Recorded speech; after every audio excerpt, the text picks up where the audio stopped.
Okay guys, now we're going to cut in the butter. Now to do this without a pastry blender, you just need to squish the butter into the flour. And you're going to do this with all the bits until you don't see any more chunks of butter anymore.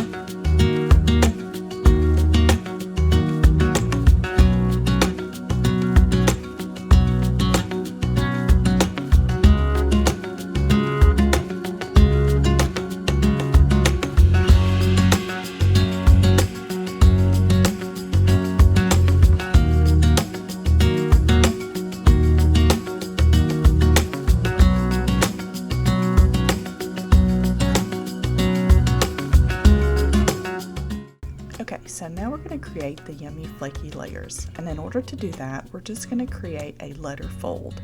All that means is we're going to flatten the dough, and in 3 pieces, we're just going to fold the dough over itself. So there's 1, there's the 2. I know it's kind of fast.